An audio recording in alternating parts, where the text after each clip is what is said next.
आइए बच्चों, आज की इस वीडियो में हम देखते हैं क्लास 10th का chapter number 4 quadratic equation. Quadratic equation क्या होती है? जनरली अगर हम बात करें तो ऐसा पॉलिनोमियल जिसकी डिग्री 2 हो और उसको हम 0 के इक्वेट कर दें तो वो क्या बन जाती है? क्वाड्रेटिक इक्वेशन बन जाती है। तो आज की इस वीडियो में हम कंप्लीट इस चैप्टर को पढ़ेंगे, सारे कंसेप्ट को जानेंगे, एग्जाम्पल करेंगे, क्वेश्चंस करेंगे और बेहतरीन तरीके से अपने सारे टॉपिक्स को हम एक ही वीडियो के अंदर कवर करने वाले हैं, जिससे कि आपका जो एग्जाम की जो तैयारी है वो बेहतर तरीके से हो सके, अच्छे तरीके से हो सके। तो बने रहें पूरी वीडियो में शुरू से लेके अंत तक।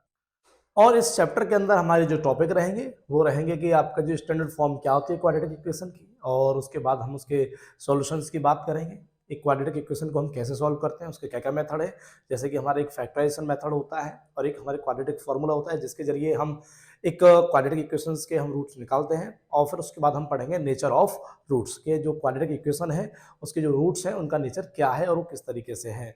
आइए हम बात करते हैं क्वाड्रेटिक इक्वेशन की। क्वाड्रेटिक इक्वेशन क्या होती है? यानी ऐसे पॉलिनोमियल जिसकी डिग्री 2 हो और अगर उनको हम 0 के इक्वेट कर देते हैं तो उस कंडीशन में हम कहेंगे वो क्या है? हमारी क्वाड्रेटिक इक्वेशन है।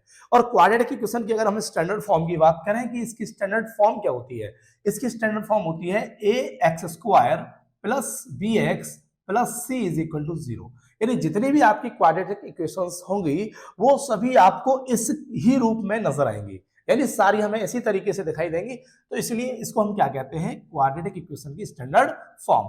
और यहां पर जो a b और c है ये हमारे रियल नंबर है और a नॉट इक्वल टू 0, यानी जो a है वो 0 के बराबर नहीं होना है, क्योंकि अगर a 0 के बराबर होता है तो उस कंडीशन में हमारा ये टर्म 0 हो जाएगा, फिर हमारी ये क्वाड्रेटिक इक्वेशन नहीं रहेगी।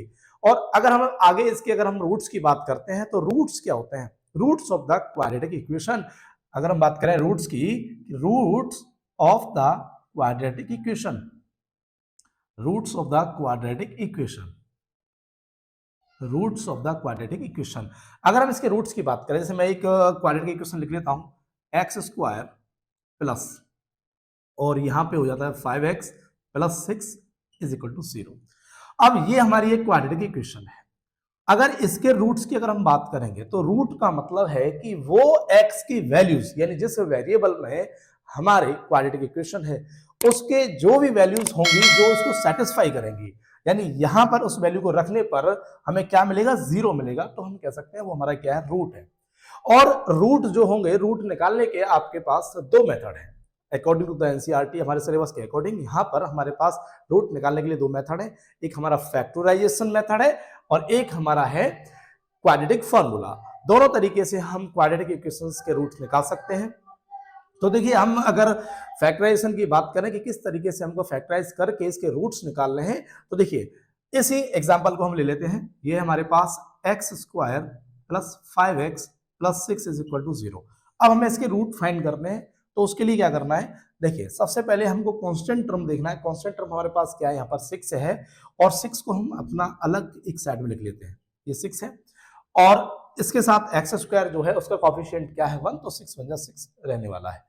अब यहाँ पे इसको इस तरीके से स्प्लिट करना है, इस तरीके से इसको फैक्टराइज करना है कि उन नंबर से मल्टीप्लाई करने पर हमें 6 मिलना चाहिए और उन्हीं नंबर को ऐड करने से या सब्ट्रैक्ट करने से हमको क्या मिलना चाहिए? 5 मिलना चाहिए। तो देखिए, मैं यहाँ पे नंबर ले लेता हूँ, सिंपल सा है। तो 2 3 जा 6 और 2 प्लस 3 कितना होगा? 5। यानी 2 और 3 वो नंबर है जिनका मल्टीप्लाई करने से 6 मिलेगा और 2 और 3 को ऐड करने से कितना मिलेगा? 5 मिलेगा। तो यहाँ पे हम कर लेते हैं इसको। तो जो 5x है उसको रिप्लेस कर लेते हैं 2x प्लस 3x से, यानी x² plus 2x plus 3x। इसको रिप्लेस किया किससे? 2x प्लस 3x से। और इसके बाद जो लास्ट वाला टर्म है उसको भी एज इट लिखेंगे, इज इक्वल टू 0। अब इसके बाद देखिए, इसके बाद क्या करना है? यहां इन दोनों में से कॉमन लेना है और इन दोनों में से कॉमन लेना है। यहां से कॉमन लेंगे x और तो ये होगा x प्लस 2 और यहां से कॉमन आएगा 3 और ये होगा x plus 2 is equal to 0। और फैक्टराइजेशन करते समय हमें एक चीज का विशेष ध्यान रखना है, जो ये दोनों ब्रैकेट होंगे इन दोनों ब्रैकेट में same values with same sign, यानी दोनों ब्रैकेट बिल्कुल सेम एज होने चाहिए, उस कंडीशन में हमारे फैक्टराइजेशन सही है। अदरवाइज ऐसा नहीं होता है या कुछ वैल्यू चेंज होती है या फिर हमारा कोई साइन चेंज होता है या प्लस है या माइनस है या कुछ और, तो उस कंडीशन में हमारे फैक्टराइजेशन गलत हो जाएगा। तो अब यहां से इसके बाद अगला स्टेप ये होता है कि हम इन दोनों में से क्या करते हैं, x+2 को कॉमन फिर ले लेते हैं। यहाँ से x+2 कॉमन ले लिया तो यहाँ से क्या बचता है x, और यहाँ से क्या बचेगा +3 इज इक्वल टू में 0। अब देखिए x+2 into x+3 is equal to 0। अब यहां हमें एक बार x+2 इज इक्वल टू में 0 करना है और फिर एक बार x+3 इज इक्वल टू में 0 करना है और फिर उसके बाद हमें इसके रूट्स निकल के मिल जाएंगे। इसके बाद देखिए एक बार कर लेते हैं हम x+2 इज इक्वल टू 0, तो x इज इक्वल टू -2 और फिर एक बार कर लेते हैं x+3 is equal to 0, x is equal to -3। तो अगर हम इस क्वाड्रेटिक इक्वेशंस के रूट की बात करें तो इस क्वाड्रेटिक इक्वेशन के रूट है वो है -2 एंड -3। तो ये दोनों इसके रूट्स हैं। अगर हम इन दोनों वैल्यूज में से किसी वैल्यूज को अगर इसमें पुट करते हैं तो उस कंडीशन में ये इसको सेटिस्फाई करेगी। इसको अगर हम देखना चाहें तो देख सकते हैं, जैसे कि x इक्वल टू -2 है तो यहाँ पे अगर हम -2 पुट करें तो क्या होगा, -2 का स्क्वायर कितना होगा 4 और इसके बाद प्लस, और फिर अगर हम यहाँ बात करते हैं 5 इंटू -2 तो ये आपका होगा प्लस माइनस माइनस हो जाएगा, ये आपका माइनस का 10 और प्लस का 6, 6 + 4 10 - 10 इज इक्वल टू 0। ये इसको सेटिस्फाई कर रहा है, इसका मतलब इसका रूट है। तो इस तरीके से हम फैक्टराइजेशन के जरिए हम रूट निकाल सकते हैं। तो और एक दो एग्जांपल हम फैक्टराइजेशन के जरिए देखते हैं और अच्छे से समझते हैं। आइए और हम इस क्वेश्चन के जरिए समझते हैं कि किस तरीके से हम क्वाड्रेटिक इक्वेशंस के जो रूट्स हैं हम फाइंड करेंगे फैक्टराइजेशन मेथड से। तो देखिए उसके लिए क्या करना है, पहले हम क्वेश्चन को देखते हैं 3x² - 2√6x + 2 = 0। अब हमें इसके क्या करना है, फैक्टराइज करने हैं और हमें रूट्स निकालने हैं। तो उसके लिए क्या करना है, हमें जो कांस्टेंट टर्म दिया हुआ है उसको लिखेंगे 2 मल्टीप्लाई और x² का जो कोएफिशिएंट है हम उसको लिखते हैं मल्टीप्लाई में 2 3 जा 6, कितना मिला 6। अब हमें 6 को फैक्टराइज करना है इस तरीके से कि उन नंबर से मल्टीप्लाई करने से हमें क्या मिले 6, जो इसके फैक्टर्स हैं उनसे मल्टीप्लाई करने से क्या मिले 6 मिले, और उन्हीं को ऐड या माइनस करने से क्या मिले हमें माइनस का 2√6 मिले। तो उसके लिए हमें क्या करना है, √6 एंड √6। अब √6 और √6 हमें क्या मिलेगा, जब मल्टीप्लाई करेंगे तो 6 मिलेगा, क्योंकि √6 और √6 को मल्टीप्लाई करेंगे कितना होगा √36 और कितना मिलेगा हमें रिजल्ट में 6 मिलेगा। और इनको अगर हम ऐड करते हैं √6 + √6 तो क्या मिलेगा 2√6 मिलेगा। लेकिन हमें यहाँ पे क्या चाहिए, माइनस का चाहिए, तो माइनस के लिए क्या करेंगे -√6 एंड -√6। तो जो -2√6x है इसको रिप्लेस करेंगे किससे, यहाँ पे इसको एज इट लिखना है इस टर्म को, फर्स्ट टर्म और जो तीसरा वाला टर्म है इन दोनों को हमें क्या करना होता है सेम एज लिखना होता है, और रिप्लेस किसको करते हैं हम x वाले टर्म को करते हैं। तो 2√6 की जगह पे क्या लिखेंगे -√6x -√6x + 2 = 0। अब हमें क्या करना है, हमारे पास यहाँ पे नंबर ऑफ टर्म्स है कितने हो गए 4। अब फर्स्ट 2 टर्म्स में से कॉमन लेना है एंड लास्ट 2 टर्म्स में से कॉमन लेना है। अब यहां से हमें कॉमन क्या मिल रहा है, अब यहां से कॉमन के लिए देखिए, अब इसमें अगर आप एक स्टेप और बढ़ाना चाहते हैं जिससे कि आपको क्वेश्चन करने में आसानी हो, दिक्कत ना हो कॉमन लेने में, रूट वाले जो आपके इक्वेशंस रहेंगे उनमें, तो उसके लिए क्या करना है, आपको यहां पर 3 को क्या लिखना है √3 × √3x², और इसको क्या लिखना है √3 मल्टीप्लाई √2x, क्योंकि √3 और √2 का जब हम मल्टीप्लाई करेंगे कितना मिलेगा √6, और जब √3 और √3 का जब हम मल्टीप्लाई करेंगे कितना मिलेगा 3, और माइनस इसको भी √2 मल्टीप्लाई √3x, और इसको हम क्या लिख देंगे √2 मल्टीप्लाई √2 = 0। अब इसके बाद देखिए, अब इन दोनों में से आसानी से हम कॉमन निकाल सकते हैं, क्या मिल रहा है √3 और x, तो यहाँ क्या बचेगा √3x माइनस, अब √3 कॉमन आ चुका है, x भी कॉमन आ चुका है, तो यहाँ क्या बचता है √2 माइनस, ऐसे ही यहाँ से क्या कॉमन आ रहा है √2 कॉमन आ रहा है, और यहाँ माइनस है, माइनस ही हमने कॉमन लिया है, तो ये वाला जो आपका जो टर्म है वो कैसा हो जाएगा पॉजिटिव, और यहाँ क्या बचेगा √3x माइनस प्लस, तो यहाँ क्या हो जाएगा माइनस, क्योंकि हमने माइनस का नंबर कॉमन लिया है और यहाँ कैसा है प्लस का टर्म है, तो माइनस प्लस क्या हो जाएगा माइनस हो जाएगा। उसके बाद √2 कॉमन है तो क्या बचेगा √2 = 0। अब देखिए यहां पर हमें इस ब्रैकेट को और इस ब्रैकेट को देखना है। अभी बताया था मैंने आपको कि सेम जो आपके जो टर्म है वो सेम होने चाहिए विद साइन और वैल्यू, दोनों चीजें सेम होनी चाहिए। √3x प्लस का है, √3x प्लस का है, माइनस माइनस √2 बिल्कुल करेक्ट है यहाँ पे हमारा फैक्टराइजेशन। अब इन दोनों में से, इन दोनों टर्म्स में से हम क्या लेंगे √3x माइनस √2 कॉमन लेंगे। इसके बाद अब यहां जो बचेगा क्या बचेगा, √3x minus √2 is equal to 0। अब यहां पे क्या करना है कि √3x माइनस √2 और √3x minus √2 is equal to क्या है, 0। अब हमें क्या करना है, एक बार इसके इक्वल 0 करना है और एक बार इसके इक्वल में 0 करना है। तो √3x minus √2 is equal to 0। तो ये होगा आपका √3x, ये उधर जाके प्लस का हो जाएगा √2 और x इज इक्वल टू जाएगा √2 अपॉन √3 और इसको हम क्या लिख सकते हैं, होल रूट में लगाकर 2 अपॉन में अंडर रूट में 3 हो जाएगा आपका कंप्लीट। इसके बाद ये आपका जो है √3x minus √2 is equal to 0 और ये हो जाएगा √3x इज इक्वल टू √2 और इसको हम सेम क्या लिख लेंगे, x is equal to √2 upon में √3 और एक ही अंडर रूट के अंदर लिख देंगे 2 अपॉन में 3। तो ये आपके क्या है, ये हमारे रूट्स निकल के आए हैं इस वाली क्वाड्रेटिक इक्वेशन के।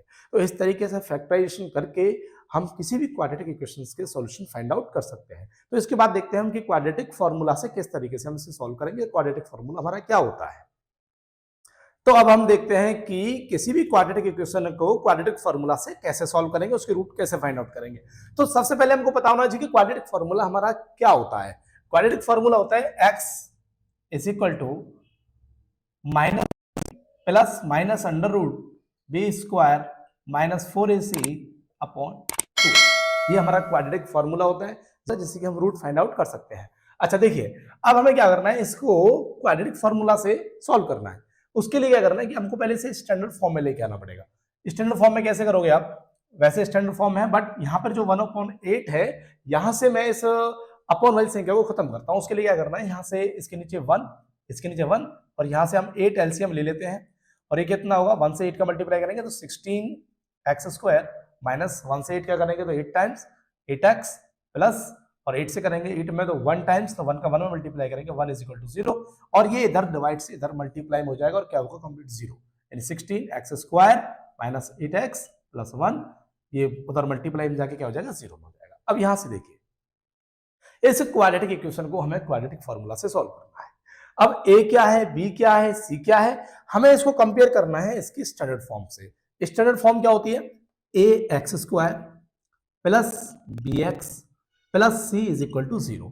तो यहां से हम a की वैल्यू निकालेंगे, क्या होती है 16 होगी यहाँ पर, और b की जो वैल्यू है वो कितनी होगी, -8 होगी और c कितना होगा, 1 होगा।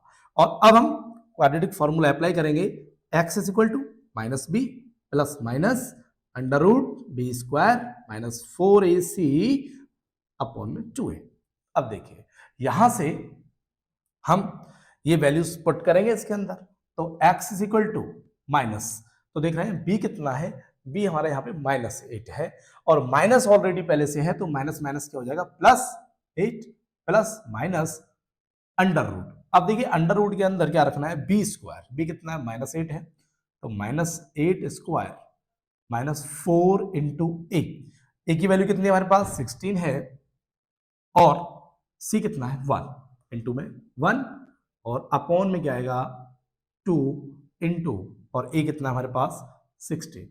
कुछ नहीं करना है, क्वाड्रेटिक इक्वेशन से फर्स्ट ऑफ ऑल हमको क्या करना है, एबीसी निकालने हैं। उसके बाद एबीसी को क्या करना है, इस क्वाड्रेटिक फॉर्मूले में पुट करना है। अब देखिए आगे कैलकुलेशन करेंगे, x इज इक्वल टू ये आपका 8 रहेगा प्लस माइनस, अब इसको हम सॉल्व करेंगे, 8 का स्क्वायर कितना होगा 64 माइनस 416 ये आपका कितना हो जाएगा 64 और अपॉन में कितना है 32 और यहाँ पे हम देख रहे हैं क्या हो जाएगा ये आपका, यानी 8 प्लस माइनस 64 माइनस 64 0, तो प्लस माइनस क्या हो जाएगा 0 अपॉन में 32 और यहाँ से हमें x इज इक्वल टू मिलेगा 8 अपॉन 32 और 8 से इसको कैंसिल करेंगे, 8 1 8 8 4 32 1 अपॉन 4। तो देखो x के जो रूट है वो क्या है 1 अपॉन 4 है और x के जो दो रूट है वो क्या रहेंगे, दोनों 1 अपॉन 4 ही रहेंगे। तो इस तरीके से हम क्वाड्रेटिक फॉर्मूले से हम किसी के रूट्स निकालेंगे। अगर मान लीजिए यहाँ पर कुछ और नंबर होता, 0 की जगह कुछ और होता, तो फिर क्या करते, एक बार उसको प्लस रखते और फिर एक बार माइनस रखते और उनको सॉल्व करके जब हम दो अलग अलग रूट निकालते। लेकिन यहाँ पर जो रूट है वो कैसे है, सेम है, जो दोनों रूट है वो क्या है 1/4 रहेंगे। तो इस तरीके से क्वाड्रेटिक फॉर्मूला से हम आपकी जो क्वाड्रेटिक इक्वेशन है उनको हम सॉल्व कर सकते हैं। अब हम बात करेंगे नेचर ऑफ रूट्स पर, कि जो आपके रूट्स के वो क्या क्या नेचर है, कैसे नेचर है, किस तरीके से पता चलेगा कि हमारे रियल रूट्स आ रहे हैं या हमारे जो है नो रियल रूट है या फिर डिस्टिंक्ट रूट है। तो उसके लिए क्या करना है, पहले हमारे पास एक क्वाड्रेटिक इक्वेशन होगी ax² plus bx plus c is equal to 0। अब इस क्वाड्रेटिक इक्वेशन के हमें रूट्स के नेचर के बारे में जानना है कि इसके जो रूट्स फाइंड आउट होंगे वो हमारे रियल हैं या रियल नहीं है या फिर डिस्टिंक्ट है या इक्वल है, जो भी है। तो उसके लिए क्या करना है, नेचर को पता करने के लिए हमें पता होना चाहिए डिस्क्रिमिनेंट के बारे में पहले कि डिस्क्रिमिनेंट क्या है। तो डिस्क्रिमिनेंट जो होता है, डिस्क्रिमिनेंट जो होता है, डिस्क्रिमिनेंट जो होता है वो b² माइनस 4ac होता है। और इसको हम d से लिख लेते हैं, यानी d is equal to b² minus 4ac। ये डिस्क्रिमिनेंट होता है। डिस्क्रिमिनेंट निकालने का फॉर्मूला होता है जिसको जो कि क्या है b² माइनस 4ac है। तो यहां हम d के बेसिस पे ही बता सकते हैं कि जो हमारे रूट्स हैं तो कैसे हैं, यानी रियल है या रियल नहीं है या इक्वल है या फिर डिस्टिंक्ट है। तो देखिए, अगर हमारा जो d है, अगर d 0 से बड़ा होगा, अगर जो d है वो 0 से बड़ा होगा या फिर जो d है वो 0 के इक्वल होगा, यानी जो डिस्क्रिमिनेंट है हमारा या तो 0 से बड़ा होगा या फिर 0 के इक्वल होगा, उन दोनों ही कंडीशन में हमारे पास जो रूट रहेंगे वो रियल रूट रहेंगे। कैसे रहेंगे? Real root. लेकिन इन दोनों में क्या डिफरेंस है, अगर रूट तो रियल है लेकिन यहां पर रियल एंड डिस्टिंक्ट रूट रहेंगे, डिस्टिंक्ट रूट रहेंगे। और अगर d 0 के इक्वल में है तो रियल भी होंगे, बट कैसे होंगे? इक्वल होंगे। यानी जो हमारी जो x की जो हमें दो वैल्यू मिलती है सॉल्व करने पर, उस कंडीशन में वो दोनों वैल्यूज हमारी कैसी रहेंगी? सेम रहेंगी। और अगर d कैसा है? 0 से छोटा है या फिर हम कह सकते हैं नेगेटिव है, तो उस कंडीशन में नो रियल रूट, उस कंडीशन में जो हमारे रूट है वो रियल नहीं रहेंगे। तो देखिए, अगर d पॉजिटिव है या फिर 0 के इक्वल में है तो दोनों कंडीशन में हमारे पास जो रूट है वो रियल है। बट अगर 0 से बड़ा है डिस्क्रिमिनेंट, तो उस कंडीशन में वो डिस्टिंक्ट हो जाएंगे, मतलब जो x की वैल्यूज जो हमें मिलेंगी वो दोनों डिफरेंट मिलेंगी। और अगर d 0 के इक्वल में होता है तो रियल रूट तो होंगे ही होंगे, लेकिन साथ में कैसे होंगे? इक्वल भी होंगे। और अगर d हमारा या डिस्क्रिमिनेंट हमारा नेगेटिव है या 0 से कम है, तो उस कंडीशन में जो हमारे रूट होंगे वो रियल नहीं रहेंगे। अब इसमें हम एग्जांपल देखते हैं डिस्क्रिमिनेंट के जरिए कैसे पता करेंगे कि रियल रूट है या नहीं है। तो एक एग्जांपल हम लिख लेते हैं। यहां पर हमारे पास एग्जांपल है 2x² minus 4x plus 3 is equal to 0। अब इसके हमें क्या करना है, यहां से हमें जो हमारे रूट्स हैं उनके नेचर का पता करना है। तो हमें फर्स्ट ऑफ ऑल क्या करना होगा? डिस्क्रिमिनेंट फाइंड करना होगा। तो डिस्क्रिमिनेंट के लिए पता होना चाहिए a कितना है, ये हमारे पास 2 है, b कितना है -4 और c कितना है 3। और यहां से अगर हम d फाइंड करेंगे, और d का फॉर्मूला होता है क्या? b² minus 4ac। तो देखिए b -4 का स्क्वायर -4 इंटू 2 इंटू 3, और ये 16 -4 2 8 और 8 3 24। और जब हम इसको माइनस करेंगे तो कितना मिलेगा? माइनस का 8, यानी d कितना मिला है? -8। अब देखिए, अब अपने यहां पर देखते हैं, जब d नेगेटिव है या 0 से कम है तो उस कंडीशन में रियल रूट नहीं रहेंगे। तो जब हम इसको सॉल्व करेंगे या फिर जब हम इसके रूट फाइंड करेंगे तो उस कंडीशन में हमको रियल रूट फाइंड नहीं होंगे। तो यहां हम लिख सकते हैं real root does not exist. तो इस तरीके से हम रूट्स के नेचर के बारे में पता कर सकते हैं, किसके जरिए? डिस्क्रिमिनेंट के जरिए। तो डिस्क्रिमिनेंट का फॉर्मूला होता है b² माइनस 4ac। और d अगर 0 से बड़ा है तो उस कंडीशन में आपके जो रियल रूट होंगे और कैसे होंगे? डिस्टिंक्ट होंगे, यानी अलग अलग होंगे, डिफरेंट होंगे। और अगर d 0 के इक्वल में है, रूट्स आपके कैसे रहेंगे? रियल रहेंगे। और कैसे रहेंगे? इक्वल भी रहेंगे, यानी जो आपके जो दोनों x की वैल्यूज हैं वो कैसे निकल के आएंगी? इक्वल निकल के आएंगी। और अगर डिस्क्रिमिनेंट 0 से छोटा है या नेगेटिव है तो उस कंडीशन में हमारे पास रियल रूट नहीं रहेंगे, यानी रियल रूट एग्जिस्ट ही नहीं होंगे। तो आगे चलते हैं और क्वेश्चन देखते हैं। तो आइए अब हम इस क्वेश्चन को देखते हैं। क्वेश्चन है find the value of k of quadratic equation 2x² plus kx plus 3 is equal to 0 so that they have two equal root. यानी हमारे पास एक क्वाड्रेटिक इक्वेशन है और उसके अंदर एक के है, उस के की वैल्यू को फाइंड करना है, बताना है कि के की एक्चुअली वैल्यू है क्या, और जबकि जो आपकी ये जो क्वाड्रेटिक इक्वेशन है इसकी जो रूट है वो कैसे है, इक्वल है। अभी जस्ट मैंने बताया था आपको कि अगर क्वाड्रेटिक इक्वेशन के इक्वल रूट है तो उस कंडीशन में जो डी है वो क्या रहेगा, जीरो के इक्वल में रहेगा, यानी जो डिस्क्रिमिनेंट है वो किसके इक्वल में रहेगा, जीरो के इक्वल में रहेगा। तो फर्स्ट ऑफ ऑल हम यहाँ से क्या करते हैं, ए बी और सी की वैल्यू फाइंड आउट करते हैं। तो पहले मैं इस इक्वेशन को ही लिख लेता हूँ, 2x² plus ax plus 3 is equal to 0, और इसको हम इक्वेट करते हैं कैसे, ax² plus bx plus c is equal to 0 से, जो इसकी स्टैंडर्ड फॉर्म है तो उससे हमें क्या मिलता है, a2 मिलेगा, और b कितना है, k है, और c कितना है, 3 है। जबकि हमें दिए हुए हैं इसके जो रूट्स हैं वो कैसे हैं, इक्वल है। If they have equal root तो देन डिस्क्रिमिनेंट यानी b² minus 4ac is equal to 0, और b यहाँ पे कितना है, k, तो k का स्क्वायर माइनस 4 इंटू a कितना है 2 और c कितना है 3 इज इक्वल टू 0। तो देखिए k² minus 4 two 8 3 24 is equal to 0, और k² इज इक्वल टू 24 है, k इज इक्वल टू हो जाएगा आपका प्लस माइनस अंडर रूट 24, क्योंकि जो स्क्वायर रूट होता है उसकी जो वैल्यू निकलती है प्लस और माइनस दोनों में निकलती है, इज इक्वल टू ये मिलेगा 2√6, यानी k की वैल्यू कितनी हो गई, प्लस माइनस 2√6। तो इस तरीके से हम k की वैल्यू फाइंड कर सकते हैं, और ऐसे क्वेश्चन बोर्ड में कई बार पूछे गए हैं और पूछे भी जाते रहेंगे और पूछे भी जाएंगे। तो इस वीडियो में हमने देखा कि कंप्लीट जो हमारी क्वाड्रेटिक इक्वेशन है उसका जो इंट्रोडक्शन और उसके जो क्वेश्चंस क्या होते हैं, उसकी स्टैंडर्ड फॉर्म, उसके नेचर ऑफ रूट और उसके सॉल्यूशन, सभी को हमने इस वीडियो के अंदर देखा। तो उम्मीद है कि ये वीडियो आपको अच्छी लगी होगी। अगर आपको ये वीडियो अच्छी लगी है तो अपने दोस्तों के साथ, अपने मित्रों के साथ जो कि पढ़ने वाले हैं, जो एग्जाम की तैयारी कर रहे हैं, तो उनके साथ शेयर जरूर करें। और अगर आपने अभी तक इस चैनल को सब्सक्राइब नहीं किया है तो चैनल को सब्सक्राइब कर लें। Thank you.